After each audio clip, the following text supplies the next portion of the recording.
السلام علیکم. محمد رضا صدیق اپنے پروگرام پولیٹیکل ڈائریز کے ساتھ حاضر خدمت ہے. 18 اپریل 2025 اور بہت سی خبریں ہیں. اب دیکھیں نا, حکومت میں ان پہ نہیں ہے اعتراض مجھے, لیکن جس طرح سے ہر سسٹم کو اپنے صحیح یعنی جوڈیشری کے پیک ہونے کے والے سے باتیں جو ہو رہی ہیں, کیا وکلا اپنا کردار ادا کرتے, سسٹم کو سمجھیں آپ ذرا بات کو. یا سیاستدان یا وکلا ہونا ایشو نہیں ہے. اسی طرح سے وزارت قانون نے لاء اینڈ جسٹس کمیشن میں کون کون سے ممبران لگا دیے ہیں, اور وہ نظر آ رہا ہے کہ وہ کیا ہونا ہے, اور کیا چیف جسٹس صاحب اپنا چین کیا کرنے جا رہے ہیں, اور قائم مقام چیف جسٹس سعید منصور علی شاہ صاحب کیا کر سکتے ہیں. سب سے پہلی بات تو ہے وزارت قانون و انصاف نے 3 سال کے لیے لاء اینڈ جسٹس کمیشن کے ممبران کی تعیناتی کا نوٹیفیکیشن جاری کر دیا. خیبر پختونخوا سے ایڈوکیٹ فضلیہ عباسی, سندھ سے مخدوم علی خان, پنجاب سے خواجہ حارث احمد خواجہ, اور بلوچستان سے Kamran Mirza law and justice commission کے ممبر ہوں گے. پتہ نہیں کتنا اہم معاملہ ہے, جیسے اتنا وقت کہاں سے ہے وکلا کے لیے یہ جا سکے. لیکن بنیادی طور پر میرٹ تو نہیں میں مانتا اس کو, میں میرٹ کو مانتا ہی نہیں اس بات کو. کون سا میں یعنی بات ٹھیک ہے, وہ ہمارے دوست احباب اپنی جگہ ہے, اگر میرٹ پہ ہی کرنا تھا تو میرٹ کا طریقہ کار تو پھر اور ہے. نظر یہ آ رہا ہے کہ حکومت چاہ رہی ہے کہ مثال کے طور پر مسلم لیگ جمعیت علماء اسلام ہاتھ سے نکل رہی تھی, یا ANP وغیرہ یا باقی لوگوں کو, تو اور اس طرح ان کو ہاتھ میں رکھا جائے. خواجہ حارث احمد نے بڑی خدمات انجام دی ہیں, تو اس لیے انہیں بھی چاہتی ہیں اس لیے رکھے, اور الٹیمیٹلی کوئی نہ کوئی پتہ نہیں مانیٹری بینیفٹ ہونا یا نہیں ہونا, میں ان میں نہیں پڑھنا چاہتا. میں صرف یہ بتانا چاہتا ہوں بہتر لوگ ہیں, میں یہ اس میں بالکل کوئی اختلاف نہیں, لیکن میں نہیں سمجھتا کہ یہ بھی سیاسی طور ایک ایلیمنٹ لگ رہا ہے کہ یہ سیاسی طور پر یہ ایڈوانٹیج دیا گیا. جیسے یحییٰ آفریدی صاحب جو ہے نا 5 روزہ دورے پر چین روانہ ہوں گے. جسٹس امین الدین خان اور جسٹس شاہد وحید بھی چیف جسٹس کے ہمراہ ہوں گے. اب دیکھیں یہاں بڑی مزیدار ہے, اور اب یہ بڑی زبردست ہے بات کہ آئینی بینچ کے سربراہ بھی اور سپریم کورٹ کے بھی پیچھے جسٹس سعید منصور علی شاہ ہوں گے. کیس فکسیشن کا کام اور قائم مقام چیف جسٹس سعید منصور علی شاہ کا حلف اٹھائیں گے, اور چیف جسٹس اور ساتھی ججز آئندہ اتوار کو وطن پاکستان آئیں گے. شاید یہ کوئی ٹیسٹ کیس دینا چاہ رہے ہوں کہ جسٹس منصور علی شاہ صاحب کو غلطی کریں اور کل اس کا کوئی ایڈوانٹیج لیں یا فائدہ لیں. بینچ تو کانسٹیٹیوٹ کر کے چلے گئے وہاں چیف جسٹس. اب اس لیے میں نہیں سمجھتا کہ بینچ نئے کانسٹیٹیوٹ ہونے کے حوالے سے کوئی بات ہوگی. اس کے علاوہ کوئی ایسا ایشو ہے نہیں ہے. باتیں تو بہت سی ہو رہی ہیں, بہت سے لوگ چاہ بھی رہے ہیں کہ جسٹس سعید منصور علی شاہ صاحب, میرا نہیں خیال ہے کہ جسٹس منصور علی شاہ صاحب ایسا جو ماضی میں ہوتا رہا ہے اس طرح کا کام کر سکیں. لیکن ایک بات تو بڑی واضح ہے کہ جسٹس سعید منصور علی شاہ صاحب کو اس وقت جسٹس قاضی فائزہ کا ساتھ نہیں دینا چاہیے تھا, جب یہ ان کے خلاف ریفرنس چل رہا تھا, اور پھر وہ مینیج کرنے میں کامیاب ہو گئے. اچھا بھلا منی ٹریل نہیں تھا ان کے پاس, اور اس میں جیسے قاضی فائزہ سپریم کورٹ کے جج سے فراغت ان کی یقینی تھی, لیکن آخرحال فائدہ لیا, ایڈوانٹیج دیا.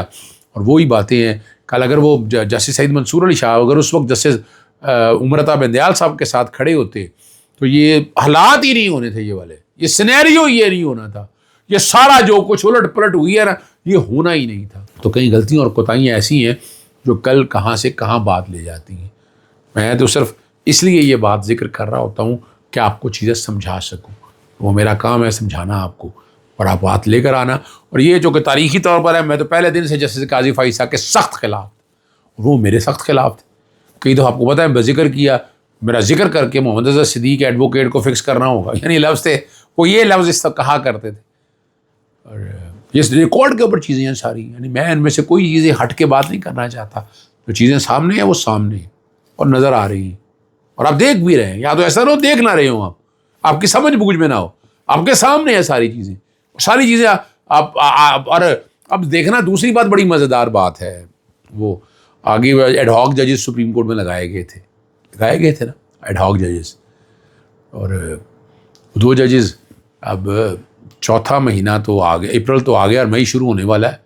اور غالباً میرا خیال ہے جولائی میں جو ہے نا کہ 1 سال پورا ہو جائے ان کا جو ایڈ ہاک لگائے گئے تھے. اب اس کو جسٹیفیکیشن ہی کوئی نہیں رہ رہی. آپ نے جو سپریم کورٹ ججز رکھ لی ہیں تو مشکل ہے ان کو آگے لے کے جانا. اور ایڈوانٹیج کیا ہوا وہ آپ کے سامنے ہے کہ کتنے کیسز نپٹا سکے, کیا حالات, کیا انقلابی تبدیلیاں لا سکے, وہ تو میری سمجھ سے باہر ہے۔ سابق وزیر اعظم عمران خان نے وکلا کے ذریعے قوم کے نام پیغام دیا ہے اور انہوں نے اسٹیبلشمنٹ سے مذاکرات وغیرہ کسی کو ٹاسک کسی کو نہیں سونپا۔ ڈیل نہ پہلے کی نہ اب کروں گا، ڈیل کا خواہاں ہوتا تو 2 سال قبل ڈیل کر لیتا، جس کے خلاف میرے خلاف کوئی بھی کارروائی نہ کرنے کے عوض 2 سال کی خاموشی کا مطالبہ۔ بڑا اہم بات کہی ہے، ڈیل نہ پہلے کی نہ اب کروں گا، ڈیل کا خواہاں ہوتا تو 2 سال قبل ڈیل کر لیتا، جس کے خلاف میرے خلاف کوئی بھی کارروائی نہ کرنے کے عوض 2 سال کی خاموشی کا مطالبہ۔ بڑا اہم بات کہی ہے۔ اور علی بن گنڈاپور اعظم صفاتی نے مذاکرات کی خواہش کا اظہار ضرور کیا، لیکن میرے نزدیک مذاکرات ٹھیک ہے نا لا یعنی ہوا کا آپ یہی کہہ سکتے نا، اور بے معنی ہے اگر یوں کہا جائے، کیونکہ دوسرے فریق کی نیت کے مسائل کے حل کے بجائے موضوع کچھ وقت مستعار لینے کی ہوتی ہے۔ بڑی ٹیکنیکل بات کی، یعنی کوئی آپس میں کمپرومائز نہیں ہے، وہ صرف وقت لے رہی ہے اور اسٹیبلشمنٹ وقت لے رہی ہے۔ علی بن اعظم صفاتی اپنے تئیں مذاکرات کرنا چاہتے تھے۔ میں نے پہلے بھی واضح طور پر بتایا تھا کہ بطور سیاسی جماعت مذاکرات میں قباحت نہیں، نہ کبھی مذاکرات کے دروازے بند کیے ہیں، لیکن مذاکرات کا اصل محور پاکستان، آئین و قانون کی بالادستی اور عوامی مفاد، نہ کہ میرے یا میری اہلیہ کے کسی قسم کی ڈیل کی خواہش۔ مائنز اینڈ منرل کے حوالے سے جب تک وزیر اعلیٰ علی بن گنڈاپور اور خیبر پختونخوا کی سینئر سیاسی قیادت تفصیلی بریفنگ نہیں دیتی، یہ عمل آگے نہیں بڑھے گا۔ اور عالیہ حمزہ نے عورتوں کے حوالے سے بہت زبردست بتائی ہے۔ انہوں نے کہا کہ ہماری عورتوں کے خواتین کے سروں پر ریوالور رکھے گئے، سروں سے دوپٹے چھینیں گے۔ عالیہ حمزہ، بشرا بی بی، علیمہ خان، ڈاکٹر یاسمین راشد نہیں ہیں۔ عمران خان کی بہنیں آج آپ کے سامنے کوئی ہم دیکھیں اصول طور پر یہ قوم کیڑے مکوڑے تو نہیں ہے، فسائیت پاکستانی تاریخ کا حصہ ہے، مگر فاطمہ جناح سے لے کر اب تک بے نظیر بھٹو تک کسی خاتون کے ساتھ ایسا نہیں ہوا جو عمران خان کی اب جو ہے نا وفادار بیوی اور بہنوں کے ساتھ ہو رہا ہے۔ پھر آپ کو سامنے گرفتار کر کے گھمایا، پھر آتا رہا، ایک جگہ چھوڑ دیا گیا، حد ہے۔ ویسے بھی کہ قرآن مجید میں خواتین کے بارے میں کیا کہا ہے، اس پر روشنی ڈالنے کی کوشش کرنی چاہیے۔ حسن ایوب نے بھگوڑے عادل راجہ کے بارے میں جو بات کہی ہے، لیکن میں تو پہلے بھی اتفاق نہیں کرتا جو لیکن ایک بات بڑی واضح ہے، انہوں نے جعلی میڈیکل رپورٹس بنا کر فوج سے ریٹائرمنٹ لی، اب راہ کے ہاتھوں کھیل رہا ہے۔ ہم اگرچہ اب دیکھنا یہاں یہ باتیں جو ساری حسن ایوب نے کہی ہیں، ٹھیک ہے، اور یہ بات جو پاکستان تحریک انصاف پہ ڈال رہے تھے آج کہنا پڑ گیا، کیونکہ عادل راجہ ہے وہ پاکستان تحریک انصاف سے تعلق نہیں ہے۔ ٹھیک ہے، ان کا اپنا طریقہ طرز سیاست ہے، اپنا ایک طریقہ کار ہے، وہ جانے اور حکام جانے، لیکن اس کو پاکستان یہ تحریک انصاف کے ساتھ جوڑنا یہ غلط ہے۔ میں خود اختلاف کرتا ہوں، لیکن کیا واقعی ساری باتیں مان لی جائے کہ رو کے ساتھ ہے یا نہیں، اس کی تحقیق تو بہت ضروری ہے، تحقیق ہونی چاہیے کہ یہ کیسے بات مان لی جائے۔ ابھی تک تو ایسے نہ شواہد آئی ہیں نہ ایسی باتیں سامنے آئی ہیں، لیکن جو باتیں کہی ہیں اس کی تحقیق بہت ضروری ہے اور وہ چیزیں قوم کے سامنے آنی چاہیے۔ اور آپ نے ابھی ریسنٹ 26ویں ترمیم کے ذریعے دیکھا کہ پی ٹی آئی کا یہ تجربہ فیل تو نہیں میں کہتا، لیکن سسٹم آپ کے سامنے بیٹھا ہوا ہے، وکیلوں کو بڑے بڑے عہدے دیے گئے، ٹھیک ہے نا جی، اور یہ بھی اس لیے دیے گئے کہ آپ سامنے آ کے کھیل سکیں، لیکن وہ کام جو ہے نا وہ 26ویں ترمیم کے ذریعے جوڈیشری کی اوور ہالنگ کر دی گئی، تیا پانچا کر دیا گیا۔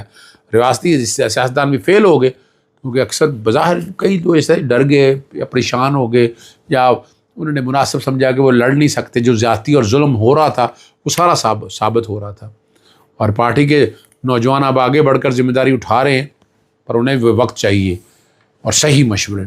اب ان حالات کے اندر کیا ہو سکتا ہے کہ کوئی نہ کوئی تو فرنٹ لائن پہ چاہیے، اور فرنٹ لائن پہ میں تو آج بھی سمجھتا ہوں کہ بشرا بی بی سے زبردست خاتون کوئی نہیں، لیکن وہ جیل کے اندر ہے۔